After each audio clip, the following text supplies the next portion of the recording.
know what is what. Yeah, they're dead. They're all messed up. This is Host of the Living Dead. All right, should we get started? Yeah. Started it. All right, everybody. Welcome back to another episode of Cult of the Living Dead. This week, we are covering our third movie of the spooky season. So, reminder, we are doing 4 foreign horror films this time. This week, it is our, group selection. So we are covering High Tension. This is a movie that was near and dear to Saya and myself, and it is Twan's first time watching it. I'm your host, The Dale, followed by my two co-hosts, Mr. Saya. Yo. And Twan. Just a quick reminder, we're a cult movie podcast. We cover cult classics, B movies, and horror. All of these opinions are subjective. None of us are academically trained in film critique, but enjoy the ride. All right, so High Tension. It had been a long time since I've seen this movie after watching it at least half a dozen times from when it came out until about 10 years ago, 12 years ago, maybe. So it's been a minute. What about you, Saya? I know you watched this movie a lot too. I feel like we watched this at the same time. I don't know. Like, I thought I remember seeing this with everybody. But maybe not. Maybe it was just like a you and me thing. But I remember watching this a lot in like a short amount of time. And then after that, I just never saw it again. So it was interesting going back to it now, especially after all these experiences that we've had doing this podcast, like taking everything I learned from there and then watching this, it gave me a different view on the movie for sure. Yeah, definitely. How about you, Twan? How was your expectation coming in? I know me and Saya kind of hyped this movie up pretty crazy. Well, yeah. I mean, not crazy, but you did hype it up a little bit. Going into it, I after seeing Climax and what was the other one? God damn it! The Cast No one. I Stand Alone. I Stand Alone. Yeah. That fucker's in this movie. Yeah, Yes. I know. And that was, I was like waiting for him, but I was going into it thinking it was going to be a crazy movie because the French, they make some crazy things, and yeah, it didn't disappoint. Yeah, this movie made my partner walk out. So hyped, not overhyped. Yeah, expectations. I mean, Spoiler alert. expectations were that I was going to enjoy this movie.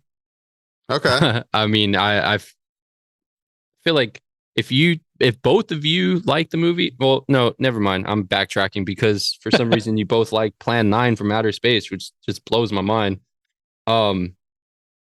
But yeah, no, it had all the right makings of a good movie, so I didn't go into it with any negative views or anything like that. I don't remember it being like panned as badly. Like it's over, like its scores are like pretty low. Yeah. I guess when I saw it was in 2003, I was in like middle school, so I didn't really like pay attention to that stuff. Same. That's exactly my thought too. When I looked it up after I saw what the scores were, and I was like, damn, I don't remember. I don't think I ever asked anyone like professionally what that was graded, you know? It was just more between like homies, like, did you like this? And everyone was like, yeah. I saw this movie with my dad, and I was like, that shit was crazy. That's wild that you saw it with your dad. Crazy movie to watch with your dad. Yeah. Oh, I remember my dad used to watch. We'd watch at least one movie a week every Friday, at least one. Yeah. So we saw a bunch of fucking random movies together. Nice. All right, let's get into the cast and crew. So it was directed by Alexandre Aja. Probably screwing that up. I'm not good with the French names, but he did the remake of The Hills Have Eyes, which I think is like one of the better horror remakes out there. Facts. Oh, interesting. That movie rocks. And he also did Piranha 3D, which is, I think, a fun, bad movie. That the one with Ving Rhames? Damn, he did. I didn't watch that one. He You ever did see Piranha 3D? that one's fun. That is his big range. He's like chainsawing the water or something. Yep. Yeah, that one's so good. That's a fun, stupid movie. That's a fun one. Yeah. Interesting. I gotta check this one out.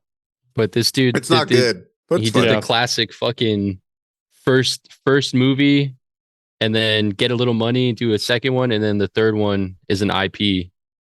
Yeah. Is this his IP? No, I think The Hills Have No. Eyes is, Yeah, right? the third one. Yeah, because his first one was sorry, Furia, Sorry. and then Right. High Tension was probably the movie that he wanted to make with more money. Mhm. Oh yeah, that's his third. And you said his fourth was IP. Sorry. His third, well, Third. like full length movie, because I shorts. I don't, Yeah, I don't even count shorts either. yeah, Is Furia short?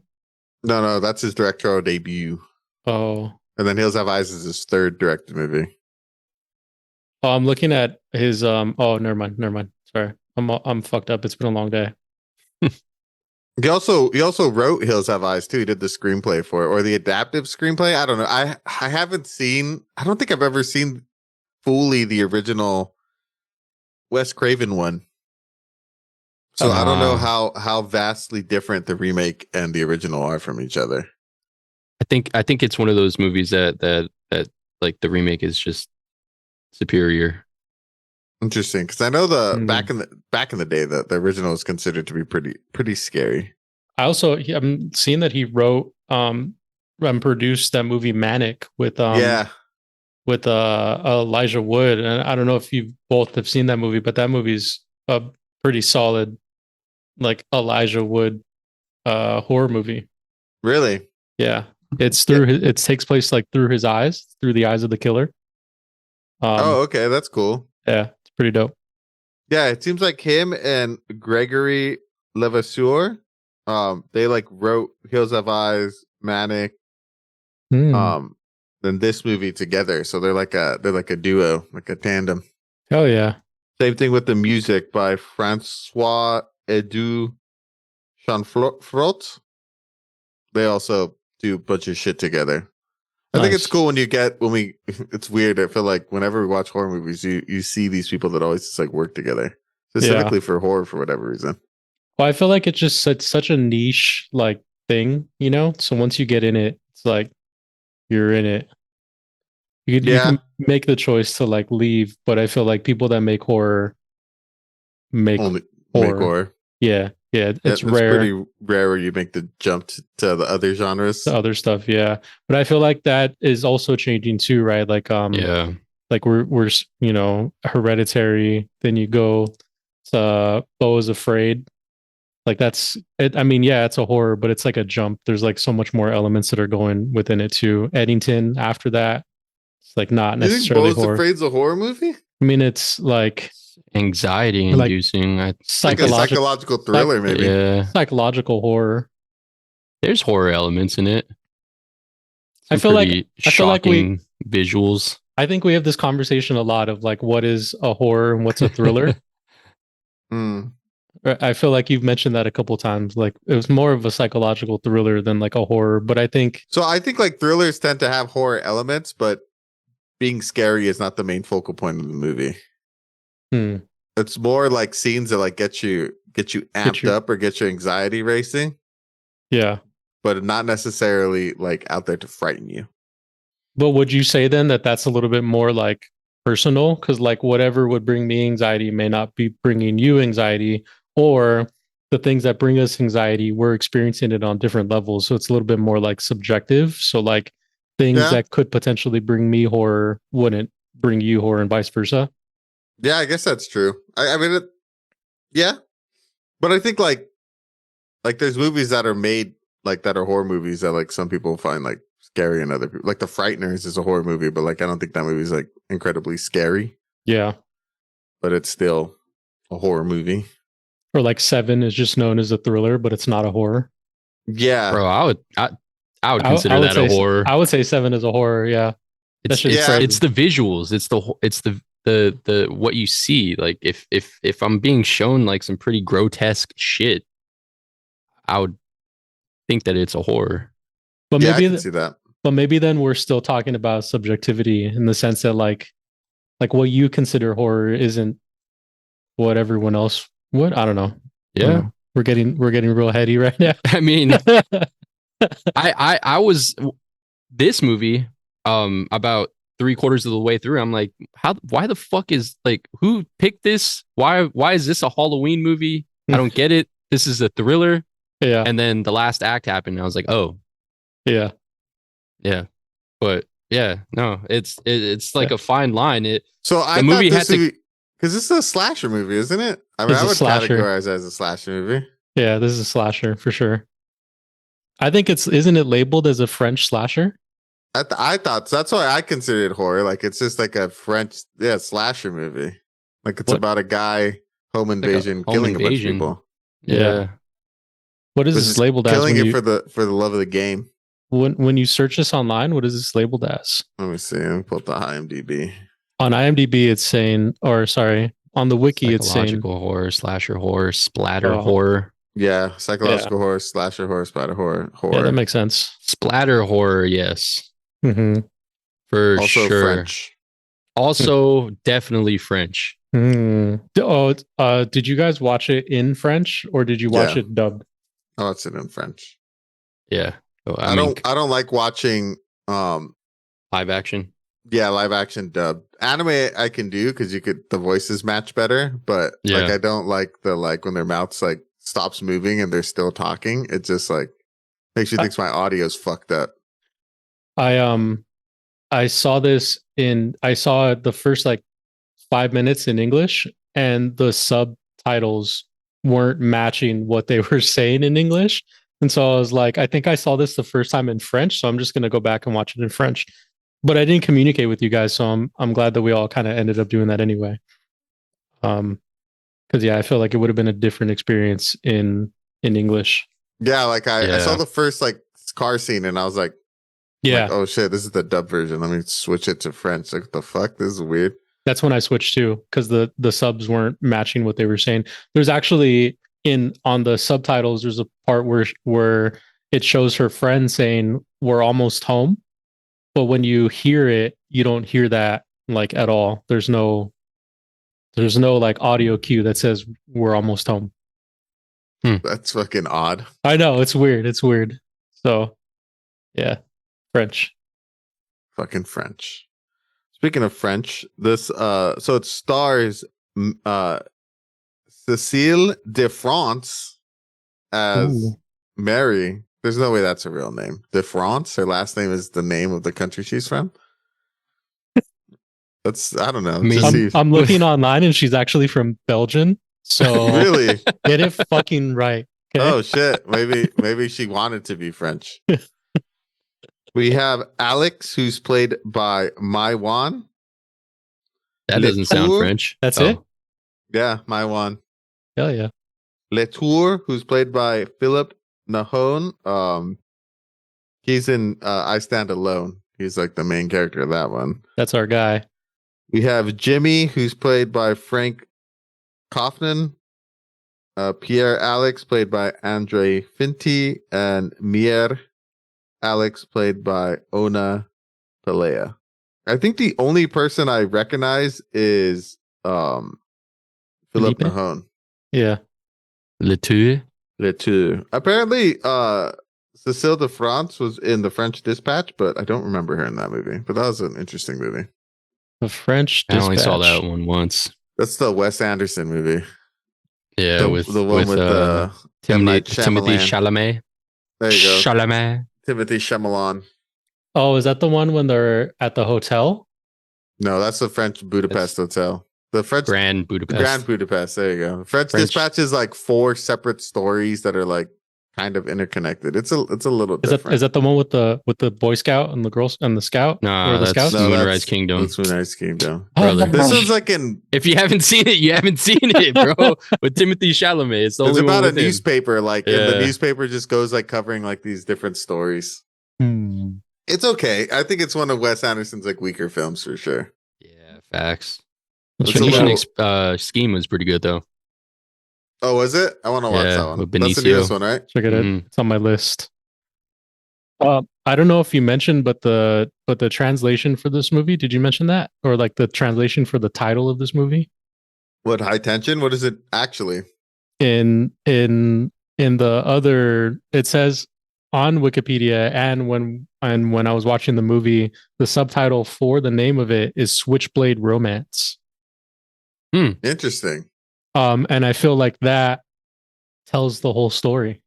Switchblade of It's romance. almost like a spoiler alert. It is, because It is. It literally is. Yeah. high tension. I just think High tension that is. I'm going to be tense Yeah. the whole time. Yeah, but when you know the actual translation, I feel like that changes like the movie. I don't know. I mean, it didn't change the movie, but I feel like it spoils a lot of what you're gonna get. It does. Yeah. Switchblade of romance. Interesting. It's funny because I was thinking about the title. I was like, this movie felt like very Texas Chainsaw Massacre. Yeah. It did. Like even down to the title. It's just like it's in your face. Like, this is what it is. We're not gonna have you guess. You're gonna be tense. When did the Jessica Alba Chainsaw Massacre come out? 2006? No, it was way 2003? That was 01. Let me see. 2003. Bro, same year as this movie. It almost feels it did. You're right. It does have that same like gritty feeling. That's a pretty good comparison call, because it's like same vibe, same color, like that they use the like overhead ambient lighting, running in a fucking cornfield shit, like same kind of vibe. There was a lot of parallels. That and the van. The van, I thought of Creeper. Yeah, me too. It was like the fucking Jeepers Creeper van. Yeah. Kind of a sweet van, low key though. Yeah, besides all the blood and scratch marks on it, it's pretty solid ride for sure. Like if it wasn't shitty, like he restored it, I'm pretty sure they're kind of sweet. Yeah. But it's 4 headlights. I was like, that's interesting. Why does it need 4 headlights? Looks like you could carry like Menacing. 10 henchmen in there. Yeah. Ooh. Fucking rob a bank with that thing. Hell yeah. Henchmen though. All right, boys. Time to get out the back. Oh yeah. All right. Let's we synopsisize Me, daddy. Sinus. All right. So, high tension begins with 2 college friends, Mary and Alex, driving out to Alex's family farmhouse in the French countryside. The trip is meant to be a peaceful study weekend, but from the very first frames, something in Mary feels off. Her gaze lingers on Alex too long. The camera stays close to her, breathing with her. That night, their calm retreat turns into a waking nightmare. A rusted, grimy truck pulls up to the house. The driver, a large, brutish man caked in filth, rings the doorbell. When Alex's father answers, he's decapitated in seconds, his blood soaking the hallway walls. What follows is a home invasion of raw, unflinching brutality. Alex's mother is slain, her brother executed in a cornfield, and Alex herself is chained, gagged, and thrown into the back of the killer's truck. Mary hides, breathless, trembling, pressed into shadows, and the film shifts gears into a visceral chase. She stalks the killer across cornfields and back roads, driven by terror and devotion. At a gas station, she witnesses more carnage. The killer leaves a trail of corpses. With a decisive axe swing, he murders an unsuspecting attendant. But then comes the reveal. In a jarring twist, we learn that Mary and the killer are the same person. The hulking man was never real. He's a projection of Mary's psychosis, an external manifestation of her repressed desire for Alex. Every kill, every scream, every act of violence was her own doing. The cat and mouse chase was a psychological loop, her mind splitting between savior and predator. Wow. What did you think of that twist, Twan? That as a 13, 12-year-old, remember the fuck I saw this movie? I thought that twist was like, what the fuck? Like that was so cool and like impressive. What did you think about it when you saw it? Oh, it fucking threw me for a loop. I like gasped audibly. It's like, what the fuck? This whole time? Like, what a crazy alter ego to have. Yeah, revolutionary. Your fucking alter ego. Just fucking like a decapitated head in this opening frame. Bro. Like, what the fuck? Yeah, we got to go back to that. What happened there? there's a lot like That scene was so unnecessary. there's a lot that I now question. I feel like there's a huge plot hole, and also I think it makes our narrator for the film completely untrustworthy. And I Mhm. have this thought that what if she was never really in that house to begin with? She had been stalking her. She knew that she was going to be home, and that night she decided to go knock on the door and then start murdering everybody just to take her. Like, what if the killer's point of view was the real point of view, and in her mind, she was playing this like other view of like being the best friend. Mm. You know what I mean? Like it completely shifted like how I thought about them, of how I thought about this movie. Interesting. That's actually a good point because I mentioned earlier how my partner walked out. The whole dude fucking a decapitated head. She just couldn't get past that part of the film, which is like in the first like 5 minutes of the movie. Dude, so she didn't watch the movie. She saw like the first like 40 minutes. I think it was after the father gets like decapitated. I was like, oh yeah, I forgot this movie's like super gruesome. So like I'm gonna pause. I'm gonna give you an out. Like if you don't want to watch the rest of this, like just you could dip. And she's like, yeah, I'm gonna take it. Like I'm not filming this movie. And I was like, you want to know the twist at the end? I'm like, that's like the whole point of this movie. So I told her the twist. She's like, what? How does that make sense? And what was that scene with the dude fucking the head? Why was that necessary? Mm-hmm. And I was like, I don't know. I guess it's just to throw off the audience so we don't like see the twist coming. I don't know. That's like, I guess. Yeah. But I like your like a reasoning for why it happened, that she was never part of that road trip to begin with. She just was following her, so she was picturing herself being there. That's interesting. Yeah, I really fuck with that, and it makes so much sense. And I think we can call this episode. I think that's it. I think we're done. I think we solved it. Good work, team. Let's go home. Because that makes so much fucking sense, bro.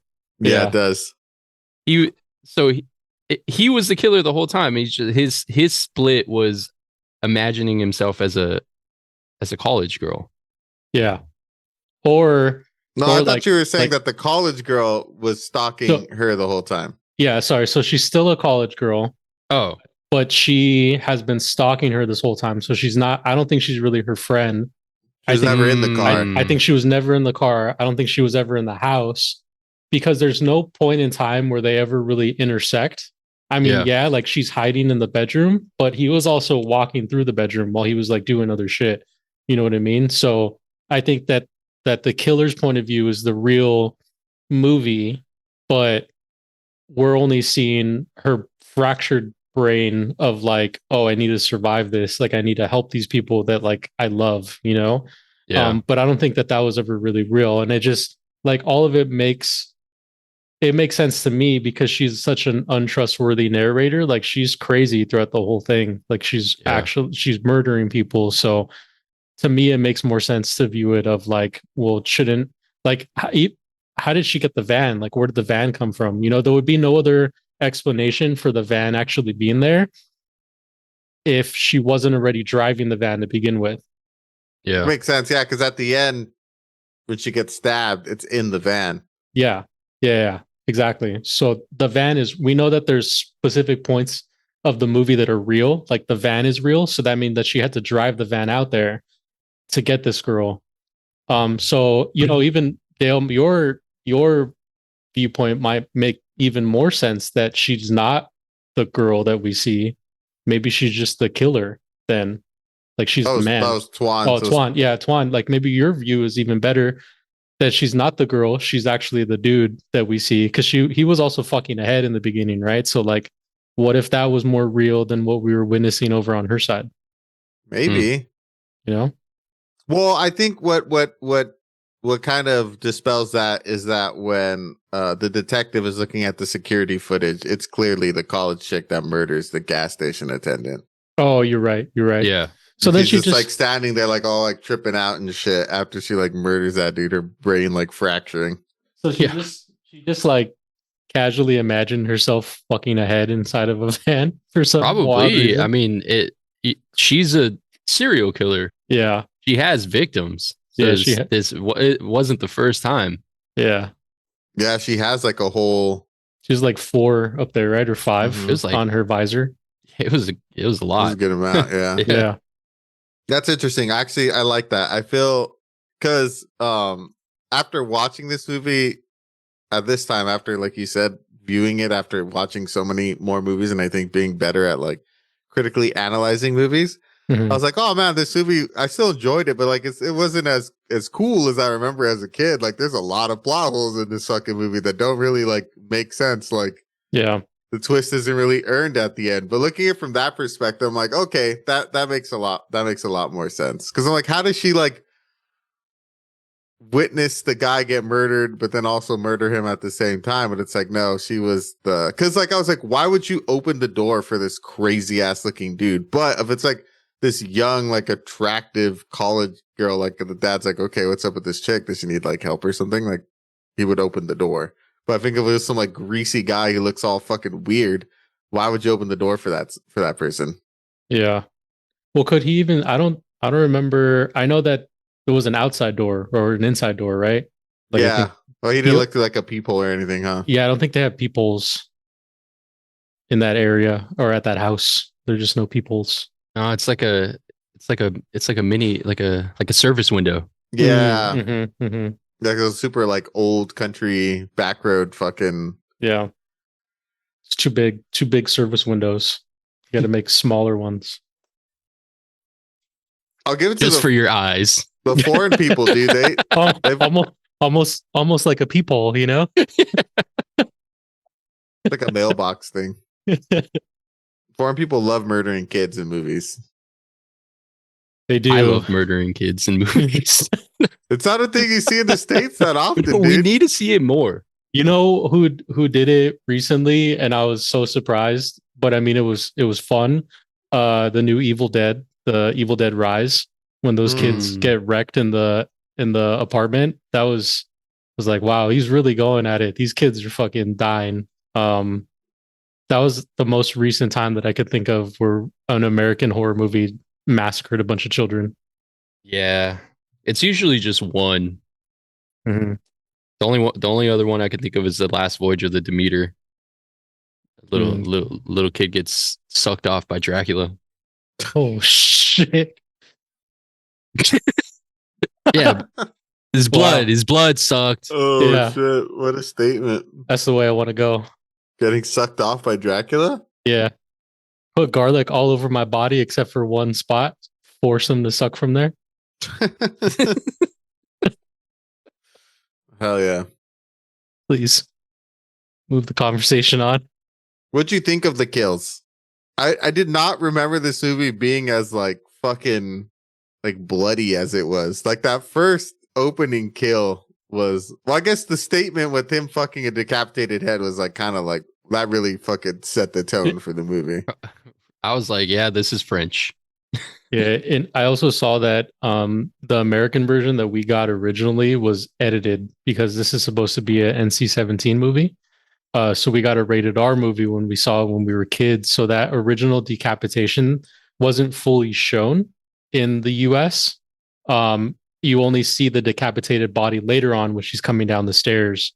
But in the French version, which is what we saw, it's the full like decapitation scene. There's a lot of like kills him with the dresser. Yeah, when he kills him with the dresser. Like there's a lot of other pieces that the US cut out from this movie. The French just kept it all in.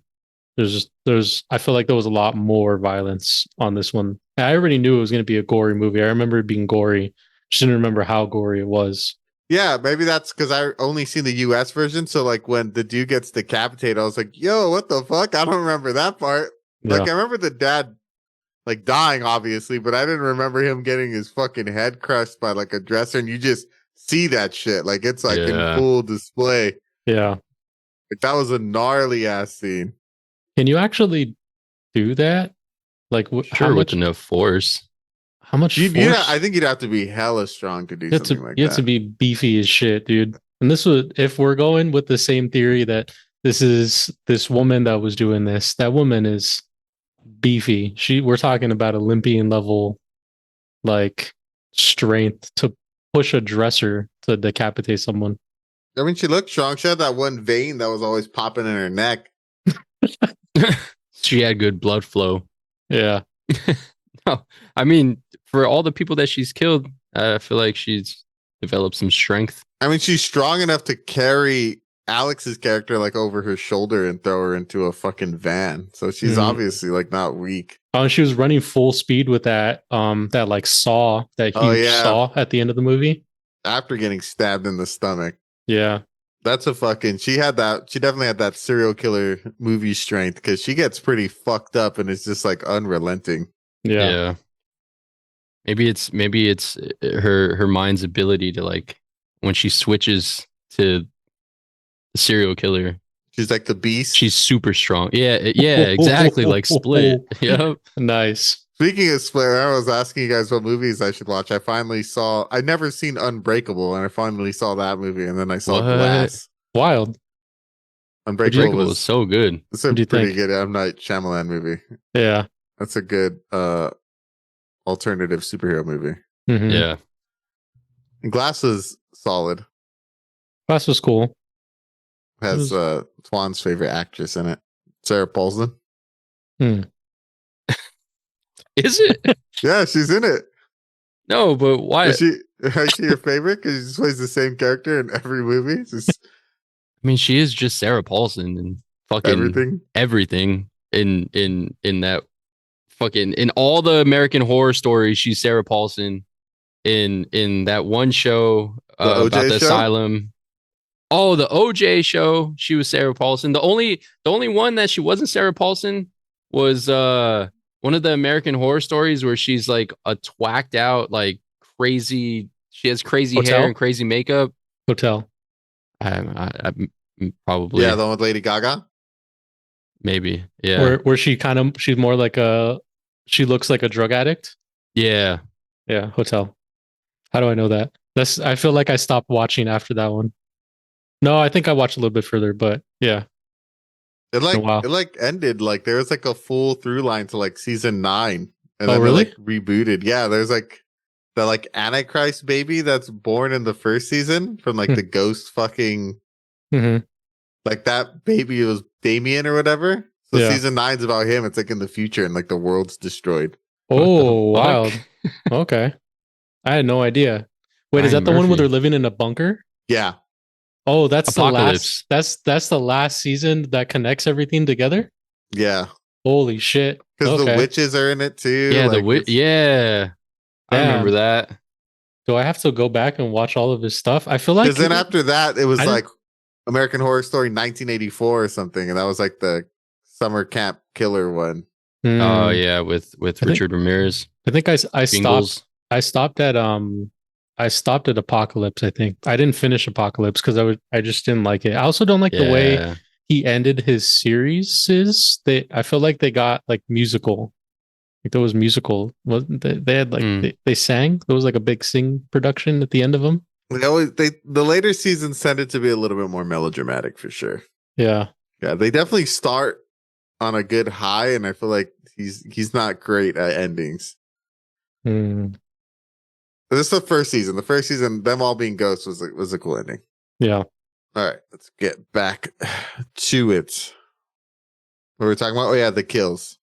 Brutal. What was your favorite kill? My favorite kill was for sure the decapitation. When he takes out the dad, I feel like they kind of get a little diminished after that. Yeah, I'm trying to think. Because there's that one, then there's the mom where she like slits her throat and then chops her hand off. Yeah, for some reason. For touching the phone. Then there's the brother who just gets like shot in the back, but you don't really see it. Yeah. The guy the guy in the car. The guy in the car. That one was my favorite with the saw. When brutal. She buzzsaws through the windshield. That was sick. Just like it's taking chunks out of him. Like just sawing him enough to hurt him and like not kill him. Like it took a while for him to die because she wasn't like that far in. Yeah, crazy. That's true. That was pretty brutal. Yeah. That poor dude. Poor guy. He was just some random driving. Dude. Yeah, he just minded his own business. That's why you don't stop for anyone in those rural areas. No, that's why you don't swerve. If something runs out in front of your car, you just have to hit it. It's true. But then he would have had to stop, and then he would have still had to deal with. Says The who? chick. Oh, I guess They're in rural fucking nowhere. It You just keep keeps going. Hit and run. Oh, I hit a deer. guess. That's why my windshield's cracked. Yeah.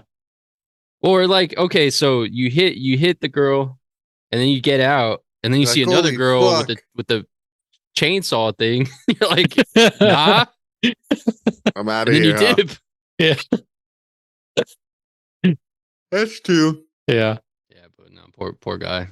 Seems What like a I'm lonely guy. wondering, how the fuck did the van flip? Do you think her like own psyche like sabotaged herself? That had to be the only. Yeah. The van flip. Yeah, because like, isn't She's- that how she saves the chick? Like she manages to crash the van. Yeah. Or doesn't he? Oh No, no, he ends up behind her, yeah, and that's then right. and then he hits She her with the flips. van. She flips in her car. And then he Mhm. gets out to go finish the job. Yeah. And then she And then- murders him with that like spiked club, and Lucille. yeah, she Lucille's him. And then she goes back to the van. I do like. I noticed this time around. I don't know if you picked it up, Twan.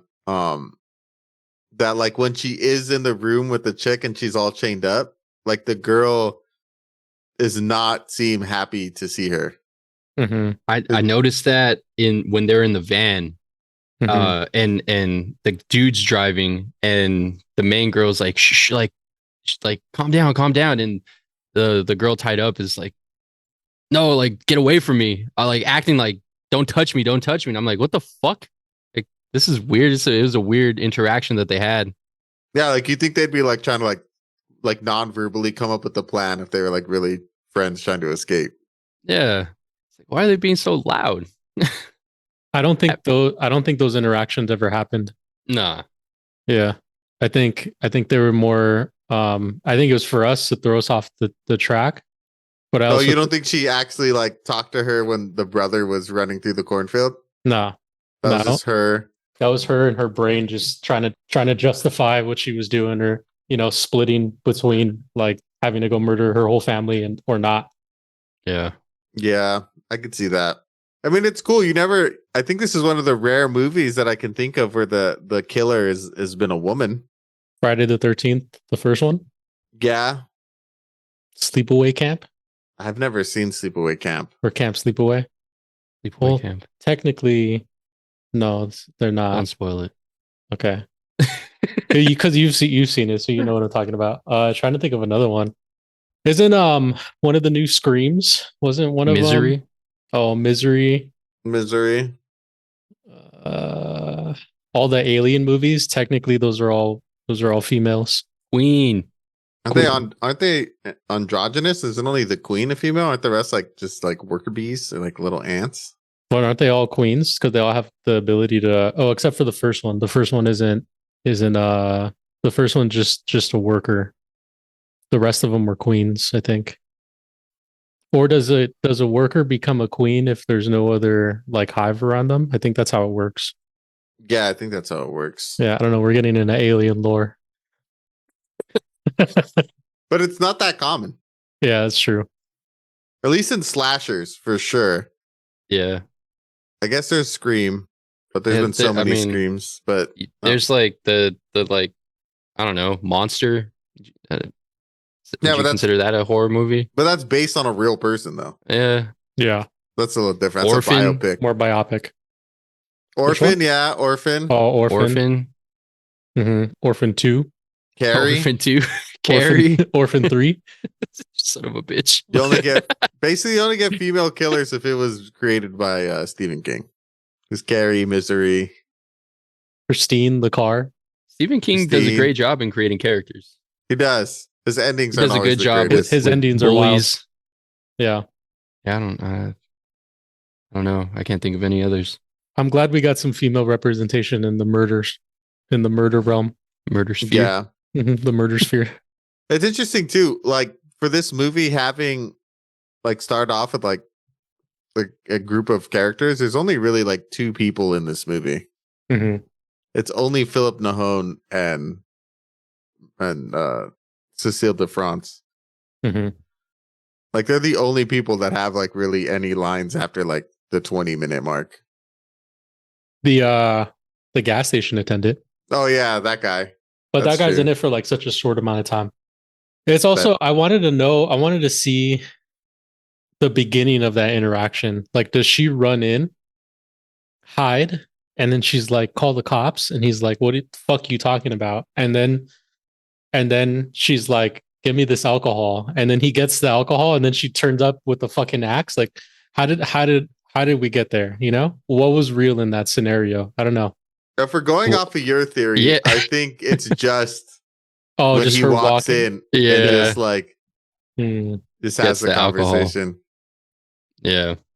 All Yeah. the other stuff is made up. The running in, the hiding, the fucking Yeah. All that makes sense. My theory Like coming into fruition. she what's it called? Imagines him like looking around and being all shady Yeah. when in reality he was probably just uncomfortable by her questions. Yeah. Because those questions coming from a chick, he's probably like, what? He's like, I bet you get all the fucking bitches up in here, banging all the cougars on break. He's like, Yeah. yeah, I guess. Like, what's going on? Is this a sign? Like, am I about to get laid right now? Nope, you're getting an axe to the chest. Yeah. I also think she was just in pure like rage mode.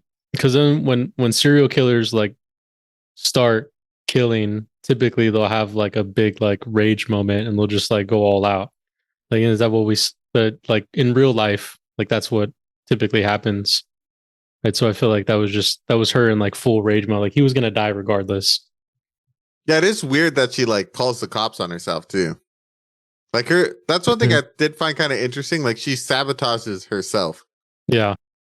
which is interesting because she is a serial killer, and then like this is the one that like broke her mind. Yeah.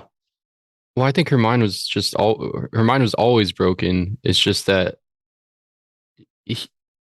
she fell so in love with this one, and was going to do anything and everything to get her. Mm. So it's like blinded by rage and desire. So that's But why she also- sabotages herself. But also at the same time, she wanted to save her. So in some weird fucked up way, she kind of saved her from herself. Yeah. But Well, yeah, she, she's like- not sabotaging herself because she doesn't realize it. Yeah, I guess that's true.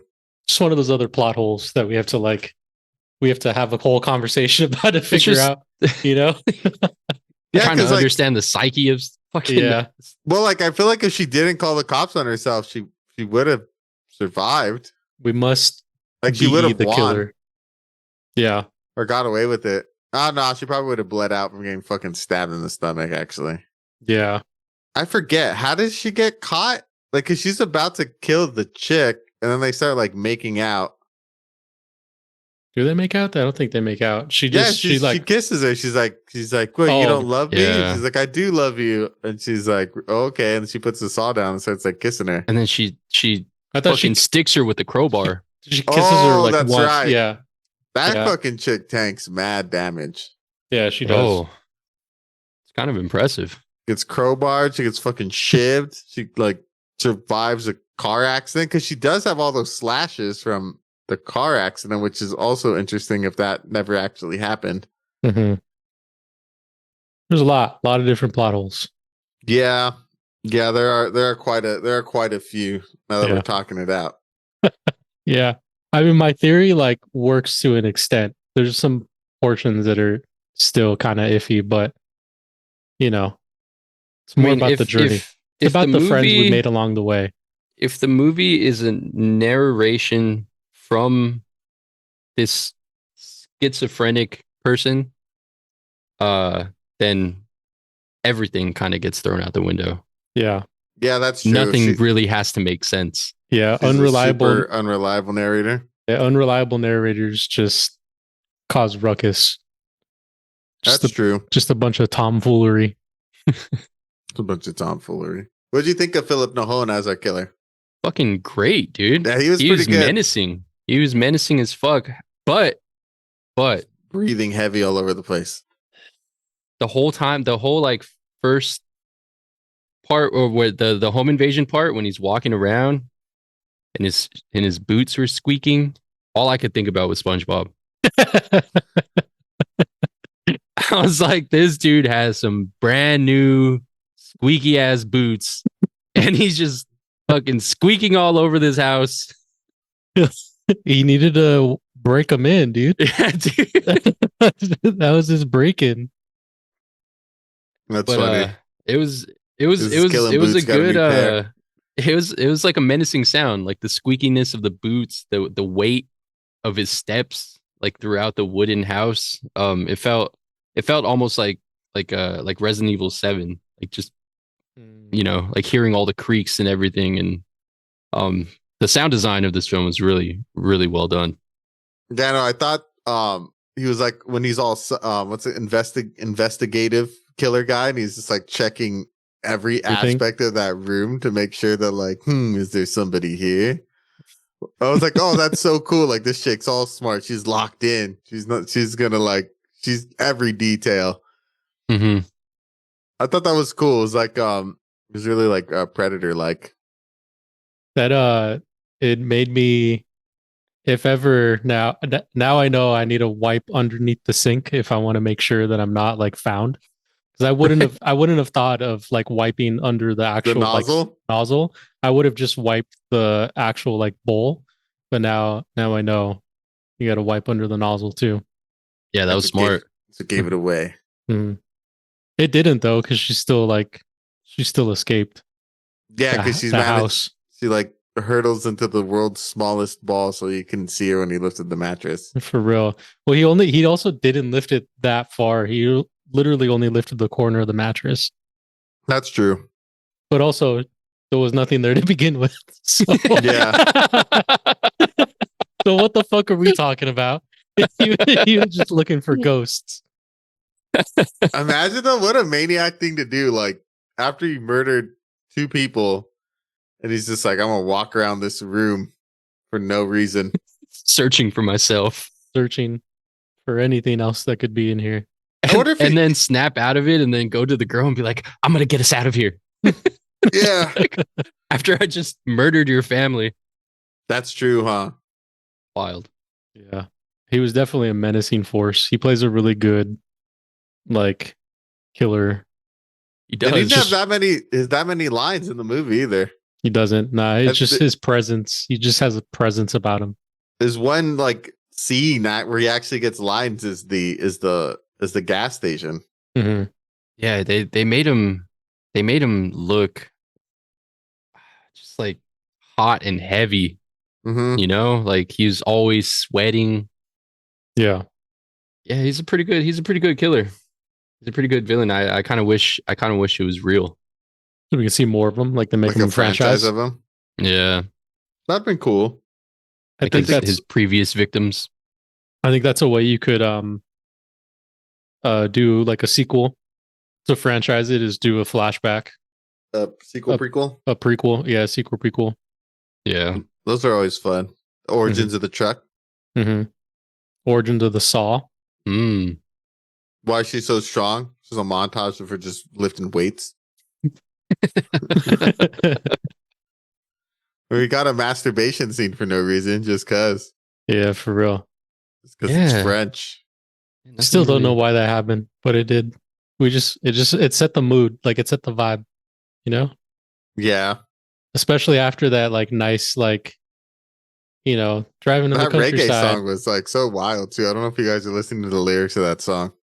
Nah. Nah, I was just tripped out on the fact that she was listening to Reggae and masturbating? Yeah. I said the same thing. I'm like, I've never jerked it and listened to music at the same time. Never put on Bob Marley and been like, damn, I This should is- go jorky right now. This is getting me hot. I Putting just a- went from 6 to midnight.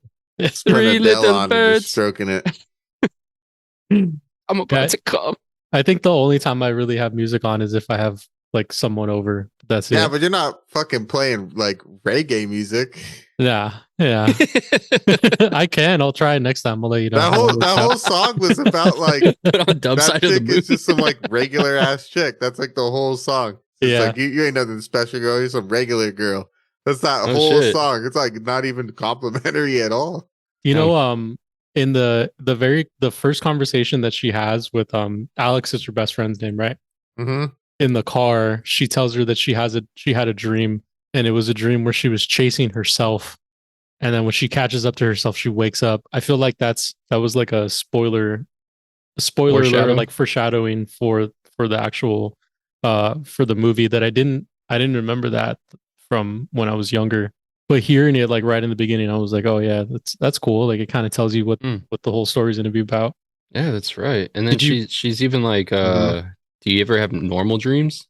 Mm-hmm. She's like, no. No. So maybe she's just constantly in a dream state where she's like always waking up, well, duh, right? It's like Always schizo fucking- or split personality. Yeah.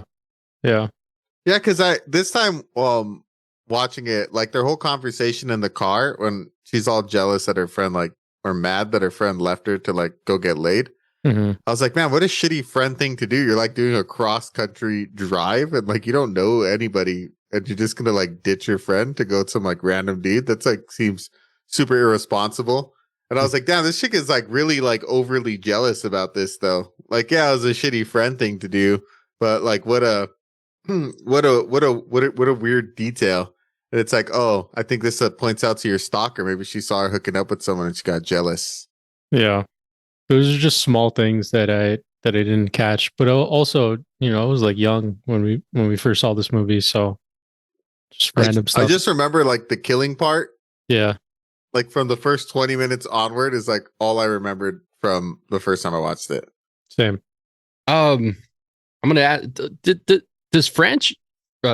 French. I mixed French and France.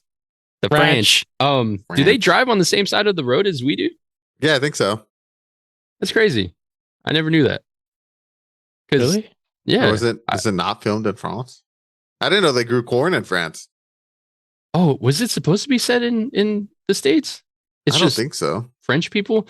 Well, because that Mustang too. That American American was sweet, dude. Oh, they do. I even wrote, Confederate I was like, flag. Yo, Wow. Jimmy's got a sweet ride. He They does. Yeah, that's crazy. Why do they but The other UK countries don't. don't? The UK drive on the left side, don't they? Yeah. So does Yeah. Ireland. Mm-hmm. That's weird. Maybe because the French are like, fuck the UK. We're going to fucking drive on the other side. Because they don't like each other. Hmm. That is odd, though. Mm-hmm. Hmm. Mm. I That think muscle Italy, car they was also sweet. drive on the right side. The normal way. The American way. The normal American way. Well, we invented the car, right? So we get to decide what's the correct way of doing it. True. I actually don't know if we invented it. It might have been some like random like inventor in like Austria or some shit. I thought Ford. Oh, Ford invented the assembly line for like mass producing the Model T, but I think the first car was built in like the 1890s or something. Car talk. Carl Benz. Yeah, that was a racist ass Mustang though. It was. I didn't even realize it had a Confederate flag. I thought it was racing stripes. Yeah. On the license plate. Mm-hmm. It was the license plate cover. They definitely. I didn't look up. Been severely jet lagged, so I didn't look up any like interesting facts about this movie. I wonder if that was just like somebody's car. They just used it. So like a Dukes of Hazzard episode. Mm-hmm. It was on one of the lots. It was like the Beautiful French fucking version car. of the Dukes of Hazzard. Or they were just calling out America for being racist shit.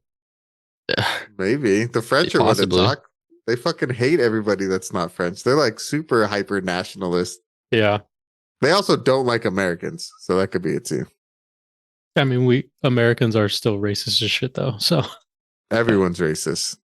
yeah. Yeah. But the US is racist as shit. So We're not even the worst. It's not. Though. Yeah, I'm not taking away from anyone. I feel like you feel we like gotta you're- bump up the numbers. Is what I I'm feel trying to like get you at. feel like I'm attacking you right now, and we're not.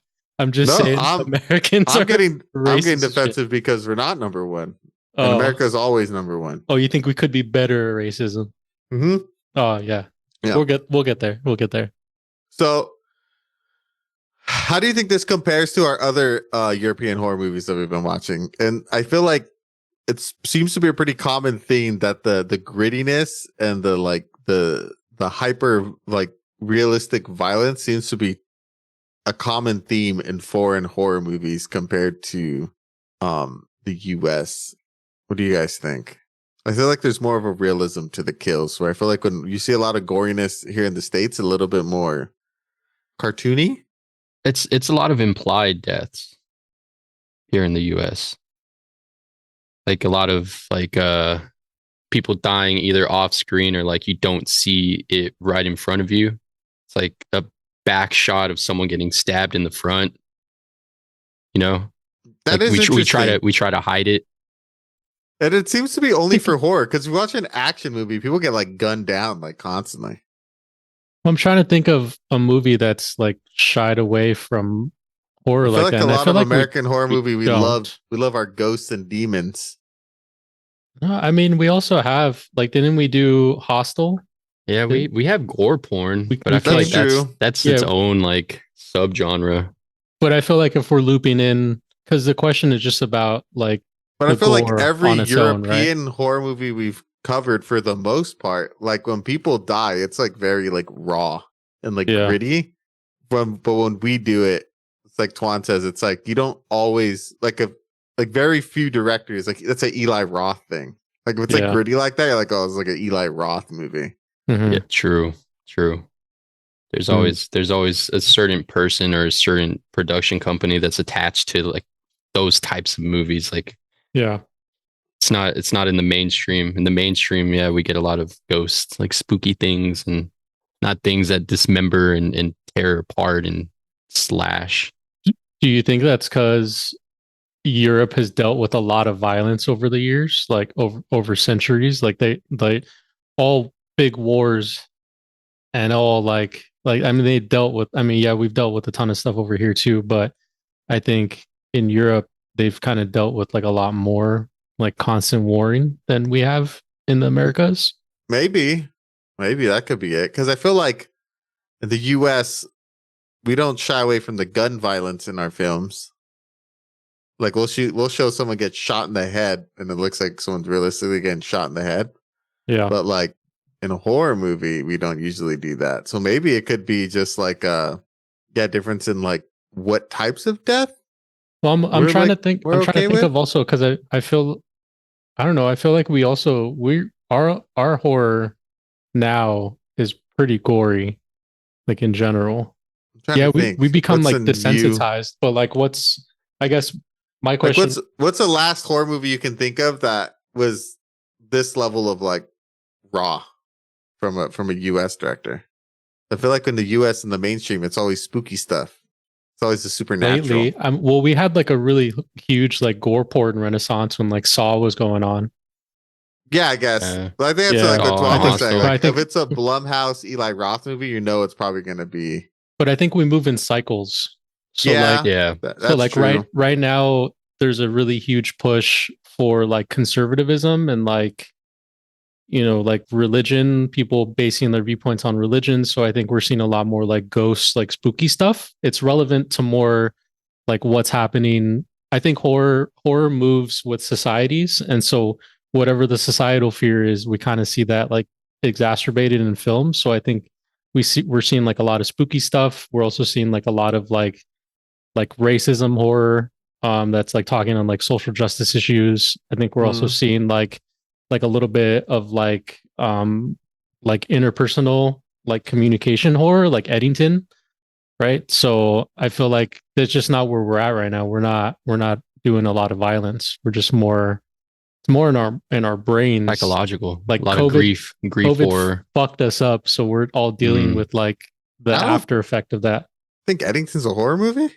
It's like I don't think there's anything Horror scary adjacent. about that Uh, movie at all. I don't think so, but I think it's dealing with like social issues that we've dealt with, and that's kind of the media that we're seeing, like communicating with people, trying to figure out how to like work through problems, and it's just not working. Yeah. But you're right. That movie's a thriller. Crime thriller. Mhm. Yeah. Western, modern Western, Where were Yes, we in our the world neo-Western. that Saw was Neo-Western. coming up? Oh, that was 9/11. 9/11. Yeah. I think it actually came out before 9/11. Because it came out in 2001, didn't it? Yeah, Well, I think 9/11 sparked the found footage. No, Blair Witch did Blair- found footage. Blair Witch did Well, that That first. was like 99. Oh, well, you're saying like the bigger, like when it really blew up. Yeah. Yeah, I could see that. Yeah, because we were seeing a lot of those terrorist videos. Mm-hmm. Damn, was- the terrorist that was at the- videos. Forefront, the beheadings and Yeah. shit like that. So Yeah, but it seems like all these French movies are just constantly just Well, Just even like the Spanish gore. films. The Well, Argentinian? the Argentinian films, like those are pretty brutal. yeah. Maybe it's a French thing. Maybe they're like, even think about Gas for Nose movies. They're very raw too. Maybe it's just their style are. of filmmaking. Like Well, it's this- a very raw, personal style of making a movie, whether it be like very sexual, very violent.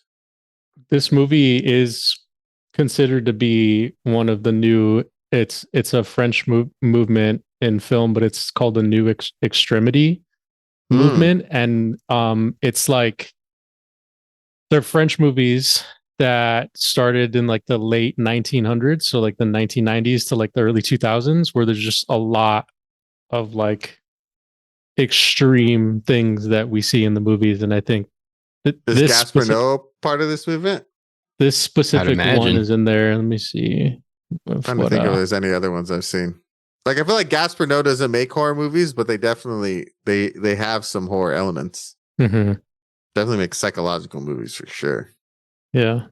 Not seeing it in here. Are there any movies on that I'm not seeing. extremity list that you recognize? I don't watch a lot of French movies. I always feel like French movies are a little too heady for me, but Yeah, I don't really either. I think this is the only one. this one and the other one that we saw from Gaspar Noé were I the Stand only Alone and Climax. like French movies that I've really seen before. Hey, Mads, Nikita. Mads is pretty cool. It's not naming any specifically. I want to see Martyrs. Why is this? Gaspar Noé's other movie, Irreversible. Yeah, I want to watch more Gaspar Noé. His shit's crazy. Dude's It's fucking thought provoking. definitely thought provoking. Yeah, the French are they're good, man. In My Skin, Calvaire, In My Skin. Frontiers, Them, Inside, Revenge, High Tension, Titan, I don't think I've seen any of these movies. Martyrs, and Oh, Climax. Martyrs. You just name that one. Yeah. Seen So the- Climax. That movie was crazy. Yeah. Martyrs is supposed to be fucking insane. Let's put it on the Probably list. on the same level as this movie. Mm. Put it on the list. I'll add it right now to the wheel. Yeah, so I think that just this, we just happened to select this movie that also happened to be in this movement. But you're right. A lot of these movies that we've seen are pretty like gruesome. This is interesting because, like, I think as we've been watching more horror movies, it's been fun to compare it to like the US. And I like the way that we take certain elements and we do them slightly differently. Yeah. Yeah. Yeah, the French they definitely they like their sex. Yeah, for sure. You're gonna get sex in a French movie, one way or another. Yeah, there's always this. It seems to be like some type of sexual overtone, which is definitely generalizing, and I know that's a stereotype that the French have. But I mean, from the ones that we've seen, They're sexy. like she didn't. Like I'm not hating on the masturbation scene, but it literally brought absolutely nothing to the plot. It had nothing to do with anything. Yeah. I guess it's unless it's supposed to invoke like the sexual like satisfaction she gets from murdering people, which is like a common theme with serial killers. Maybe. Like, Yeah, associating sex with violence. Oh, and it 'cause, was like- happening at the same time as the Like, first she was dad, getting- as the dad was getting murdered. and she was like, before she started her whole thing, she was getting domed up by a decapitated head. Mm-hmm. Thinking about that from like the woman's perspective, just getting munched out by a decapitated head seems like a lot of work. I don't think you can get munched out. I Well, think you would have to be moving in order to it's- get munched out. It would be more it's you friction. rubbing. Yeah. Yeah. No, Yeah. probably nose stuff. Mhm. Nose stuff. A lot of nose to bean. A lot of nose things or hair, like anything frictiony. Mm. That might hurt depending on the hair. Yeah, I It was might, like, I don't might know. start a fire. It'd have to be soft hair. Like the bees. Like Not the the bees and the bees. wasps. Like the bees and the wasps. I don't know if we recorded that conversation. We earlier, didn't. but We We did it. We did it. People are going to be confused by it. We're just going to keep it. That's okay. Yeah. If We you, know. if you know about the bees When and I the listen wasps, back to this hit us up. episode, it'll be a funny listen. All right. If you know about them, hit us up.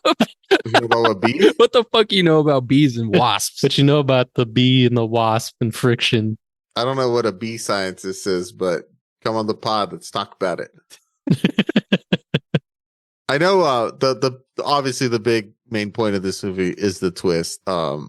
Having revisited it now after so many years and Twan it being your first time, do you guys think the twist was earned or it was kind of a rug pull? I enjoyed it as a kid, but honestly, I feel like it was a rug pull and it didn't really make all that much sense. Like, I think we've talked through it to make it, I think, in line from the killer's perspective. It was like, oh, okay, that's cool. Like, it's just, she's an unreliable narrator. But as last night, seeing it again, I was just like, this doesn't really make sense. Why did that happen? Hmm. And it was more like, oh shit, shock factor. But when I was thinking about it, I was like, it felt a little out of left field. I think that's the thing with these sort of like like mystery movies, or not even mystery, just like movies that have a twist at the end. Like upon multiple viewings, like it has less of an effect. For me, and being the first time, it blew me away. I was Same. First time I saw shocked. it, when I was younger, like, I was like, mouth agape and everything. I have this feeling like Weapons isn't going to hit the same because a lot of the story is dependent on the mystery surrounding the narrative, and we already know, if you've seen it, you know the mystery. So, like, yeah, the cinematography is good, but like knowing the mystery in the end definitely, I feel, has an effect on subsequent viewings after the first one. Interesting. Yeah. I feel like the most, I don't know if this qualifies as a horror movie, but like when I think of like great twist horror-ish movie, like The Sixth Sense always comes to mind. And I feel like even though you know the ending, The Sixth Sense still kind of holds up. Yeah, There's exceptions. I mean, that is probably a masterpiece of a movie. Well, I also go ahead. No, I was just gonna say there's some movies out there that, yeah, The Sixth Sense is just an all-around great fucking movie, but like the twist in The Village, like, doesn't hit as hard. The twist in fucking damn, why am I drawing a blank to M. Night Shyamalan movies? The elevator one, Devil? Oh, Devil. That was a good twist. That was a good twist. Yeah, That one still hits though. That one hits. I don't know. Yeah. I think the thing that was hard about this one is that there's so many plot holes that I had to justify it in my brain and my theory, like talking it out to you guys, and you guys are just both like, oh yeah, that makes sense. Like that was cool, but we had to like really work to get there. You know what I mean? Yeah. So I hear what you're saying, Dale. Like I get that it doesn't have that same effect for sure, but I think, I don't know, maybe he did it like that. Maybe it was done so we could talk about it and we could have this conversation and like still kind of carry it on. I get that high when I show people movies for the first time and I know the twist and they don't know the twist. Like I like seeing them go through that twist. And so I was able to experience that with someone. And then I did the same thing for Weapons. I saw Weapons twice. So I was able to see it with two different people. And like the second time I knew the twist already and I still got that high. I was like, yeah, like this shit's crazy, isn't it? I like doing stuff like that. That makes sense. This movie has so many plot holes, and even though I did come up with like some random fucking theory, there's still holes in it, right? Like we're still like, I don't know. It didn't feel like a rug pull. I felt like it was kind of earned, but I still had to put in work to like make it make sense in my brain. I think that's the big takeaway I got from this movie. Like having watched it more recent, well, after watching it the last time, is that like I understand to an extent the negative grades that this film has because there is a lot of gaps in the narrative that don't necessarily make it make sense at the end. Yeah. But admittedly, my nostalgia glasses is like, I still remember the first time I saw this movie and that twist happened. And I was like, oh shit, that's crazy. I didn't see that fucking coming. That was out of nowhere. So I still have that, like, that was sweet, like, mindset. But then, like, watching it, I was like, yeah, I mean, like, if you didn't mention, like, oh, what if it's just the killer's perspective? That's the chick. She was actually never at the house. I was like, oh, okay. If I look at it, if that was like the intention of the film, then I think it makes a lot more sense than what you see. But then that's having to use your own headcanon Yeah. in order to make it make sense. And who's to know if that was the director's intent or not? Right. And if it wasn't their intent and that's not how it's supposed to be, then I do think it was like a rug pull. But if that was the intent, then it was cool. I mean, it was still like one of the more shocking twists I've ever seen in a horror movie for sure. Yeah. It definitely threw me for a loop. Yeah. It was good. It was good. And I was excited to hear Twan's opinion on it because, like you said, Sarah, like we knew the twist, and I'm like, I know this shit's crazy. It's either gonna blow his mind or he's gonna be like, "What the fuck was that? That was stupid." That's how I felt the same way when I was watching it over the weekend. I was like, damn, this person's either gonna love this or hate it. And yeah, it's fun. This is one of those movies, though, I think that's definitely like a little bit more divisive for sure. Beyond the twist, I feel like the rest of the story is just kind of it's hard. It's hard. So the acting was good though. We haven't talked about it too much, but I thought the acting was pretty good. Not from Cécile de France. She did a pretty good job of being like a crazy person. Yeah. I mean, so did My Wen. I don't know. Because she does a lot of acting with her face. Yeah, she does. She did a really good job. I mean, I feel like everyone played their lines really well, but also this is one of those scenarios where I don't speak the language, so I don't know if their delivery was good or not. Just from their body, I would say that I got good vibes from their bodies. Oh, yeah. I don't know how to say it, bro. I don't know how to say it beyond that, like if their acting was cool, but I'm basing their acting based on a language that I don't fully understand. And I'm just looking at their faces and body movements, and it looked like it was matching. So that's good. Thumbs up. Yeah, they did good jobs at like screaming and yelling and exhibiting fear. And what's his name? Our boy, we claim him. That's the homie, dude. That's the fucking guy right there, Latour. That dude was just menacing, and it was kind of cool to see him in a different role outside of I Stand Alone. He kind of plays the same guy, and I see what you were saying in that episode about it being a continuation. Yeah, yeah. Imagine in I Stand Alone, it was a girl the whole time. Oh, holy shit! Damn, her daughter, quote unquote, was her first victim. Yeah. Damn, and he just spirals from there. That's how we got here. I completely forgot. Yeah, because we were talking about that. Yeah. We're like, oh, he's in high tension, and then we were talking about how cool that movie is. And I was like, I've never seen that movie, and we're like, what? Gotta watch High Tension. Yeah. All right. Well, that's pretty much it for my questions. Is there anything else from the film you guys wanted to touch on? I feel like we got to put a spoiler alert on this in the beginning because we kind of just jump into the fucking. Yeah, we blew our load. I mean that is kind of like, if you take that twist out, this is just kind of like a whatever is like slasher movie. Yeah. It's like an okay, solid, I think, slasher. Because the Spoiler kills alert. I think the kills for the most part are pretty good. Yeah. The story is a slasher. There's nothing like Yeah. great about it, except for the twist. And you're like, oh, okay, that's what like really differentiates it from just being like A normal slasher. a normal slasher. Yeah, because the killer has like without the twist, like it's like what are the motivations? He's just the killer. He's just like Yeah. a psycho. Yeah. Does this movie warrant a remake? I feel like it's Remake? been long enough.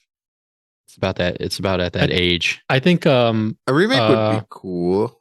I think the movie needs another like 15 minutes to get like a little more like character development for sure.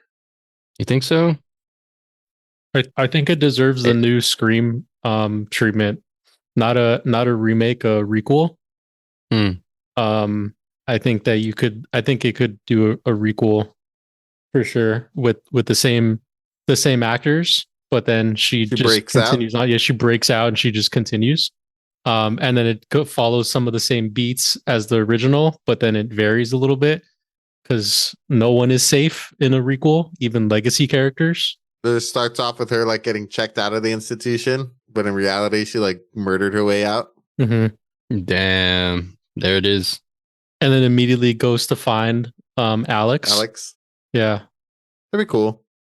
And then Alex is in love with someone, and then she falls in love with that person. And then she kills Alex. She wants to take both of them, but then she ends up killing Alex. Yeah, because Alex is a legacy character. Boom. We rewrote this story. They need to hire us, dude. I feel like we could do this. Yeah, we're better. We're way better than coming up with ChatGPT. like mediocre like horror movie plot points. Mm-hmm. Foundational. We're good foundation people. Did you guys see that Instagram post? I don't know if I sent it to you guys, but it was where they made this AI bot watch a bunch of Saw movies, and they had it write like an intro for the new Saw movie. Nah, I feel like we think of things way better than that. I'll look back. I saw it today. I feel like I sent it out today. I haven't seen that. How did the AI bot respond? Did it get all fucking like Clockwork Oranged out? Did it like fucking hilariously? I gotta find it. Here it is.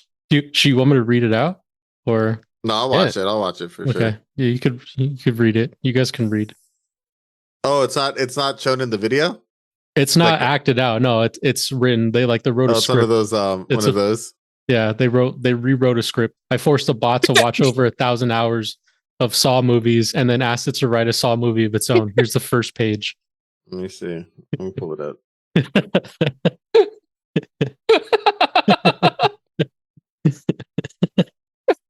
Yeah, I feel like we got to act this out for our listeners.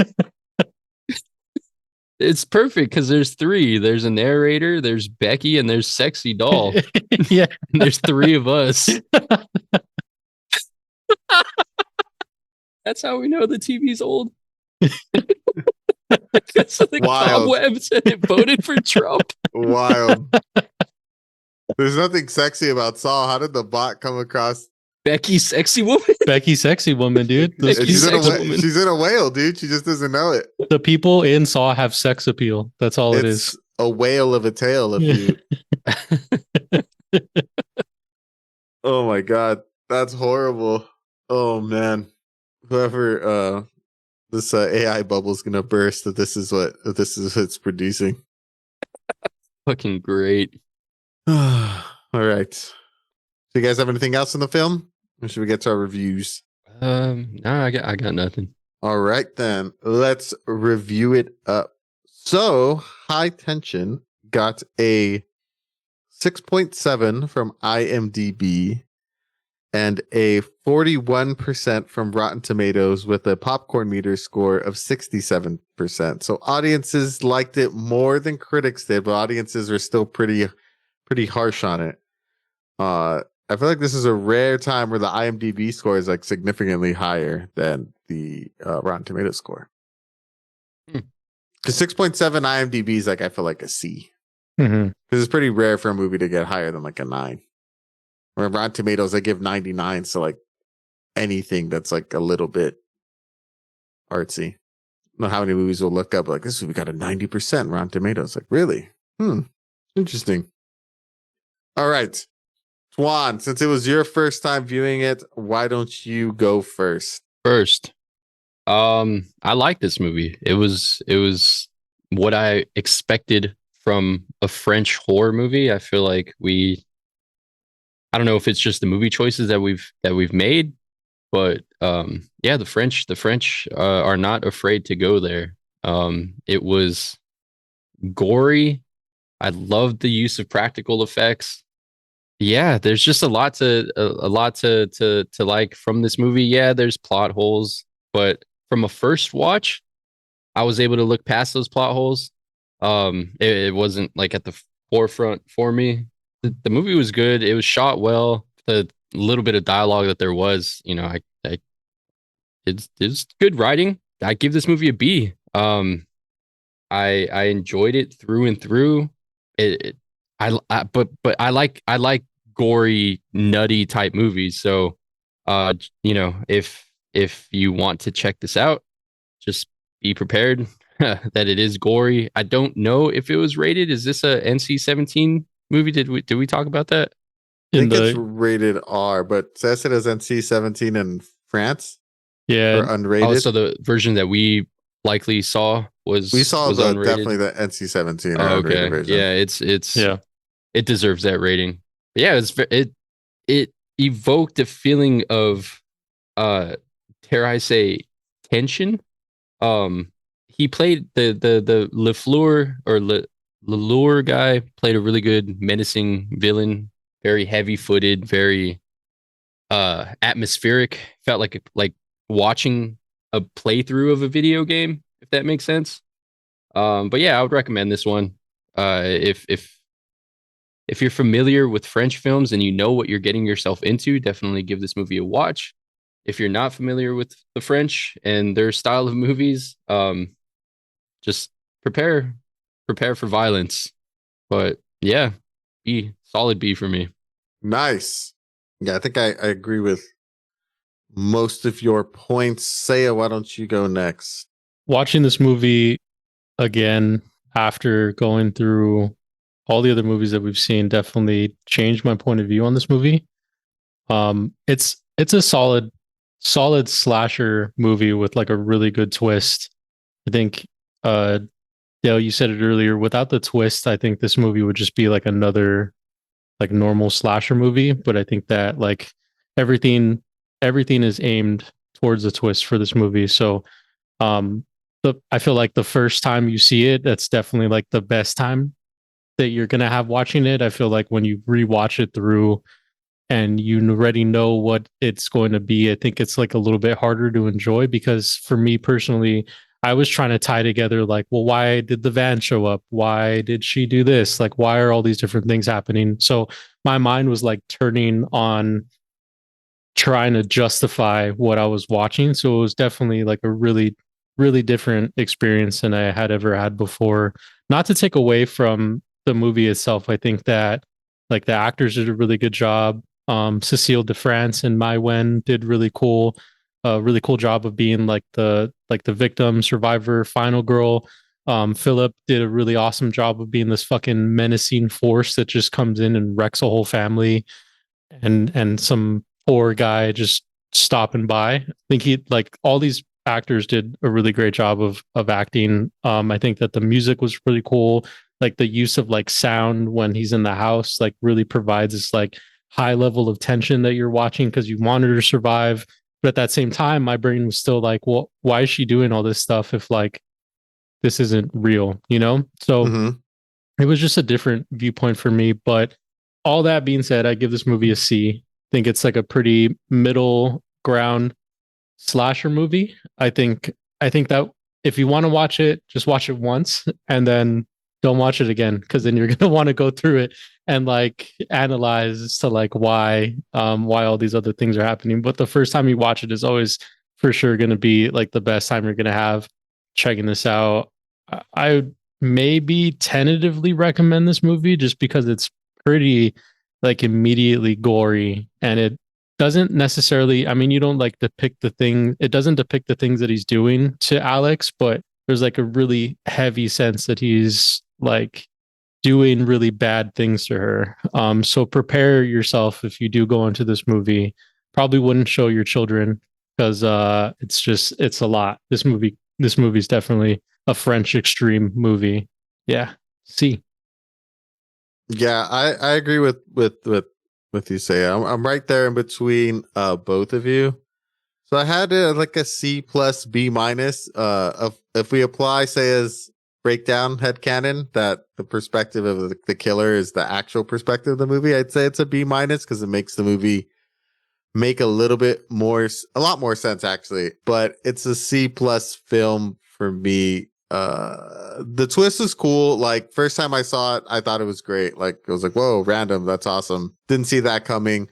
But like, yeah, like say I said, after watching it now for like the 7th, 8th time, I don't know how many times I've seen this movie, like the holes really started to show that I didn't notice when I was younger, where there's just a lot that happens in the movie that doesn't always add up, which, you know, it can be a little frustrating if you're trying to figure out what the fuck is happening in this movie. But at the end of the day, it is like a solid middle of the ground slasher movie. Like, there's nothing it does outside of the twist that really like reinvents the genre. It's hyper gory for sure. It has like a gritty realism that I think is rare to see in a lot of slasher films, especially in the US. I feel like the kills are a little bit more campy and over the top, where here it's very like raw and like in your face. The acting I thought was great though, but like say I said, I don't speak the language, so if you're French, maybe you thought the delivery was terrible. Maybe it is, but from what I thought it was pretty good. I thought everybody did a good job. What's his name? Philip Nahon. I thought he was pretty good in this movie. He was a menacing force. Like similar to his character in I Stand Alone, he just plays a good, just like, I don't know, just like grimy, kind of like dirty, down in the sleazeball kind of dude. And I thought he was actually like a pretty good standout. And Cecile de France was pretty good in the Scream Queen kind of depiction, with a lot of screaming, running, and panting, and then the twist at the end was like, oh shit, she's not the Scream Queen, she's the killer. Was cool. But I think you should watch it. I'd recommend it if you're not afraid of a little gore. And this movie definitely has a little undertone of violence against women, so it's a little heavy. But if like those things don't bother you in your movies, and you're like, want to see a movie with an interesting twist, I'd check it out, even though we spoiled it for you, but it's still cool. You could break it down with us and see if ask yourself, did they earn the twist or was it a rug pull? I think we all kind of agree that it was kind of semi-earned. It was cool. But yeah, check it out. It is hyper violent, so definitely 16 and older on this one. I don't think kids should be watching it, but yeah. It was a nice addition to our third foreign film of the spooky season. So just to round it up, it got a B from a Twan, a C plus B minus from myself, and a C from Saya with a tentative recommend adults only certificate on this one. But it's cool.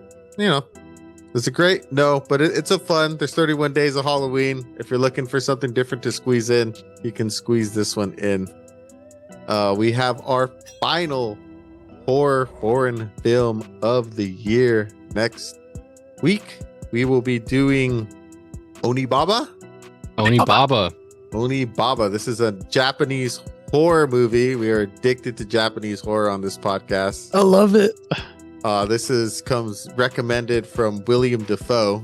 We don't know him personally, but he said it's his favorite horror movie, and we're all fans of William Dafoe. He is a great actor and kind of a weird dude. So I'm excited to see if this is William Dafoe's favorite horror movie. I'm very interested to see where this movie goes. Did you visit the Onibaba hole when you went to Japan? No, I didn't. We didn't go to too many like cultural sites. The first time we went to a shit ton. This time we went to more like modern stuff. I know I wanted to get an Oni mask, but the temples I did go to didn't sell any, so didn't get one. Maybe like I'm American, everything's for sale. I know, right? Yo, Monk, let me get them sandals, bro. All right, guys. Well, thank you for joining us this week as we cover 2003's High Tension. If you guys haven't done so already, give us a follow on our social medias. We are on Instagram, X/Twitter, Facebook, YouTube, Threads, TikTok, and occasionally on Twitch. As always, I have been your host, The Dale, followed by my two co-hosts, Mr. Saya Bye-bye, friends. and Twan. Bye. Catch you guys next week. Bye.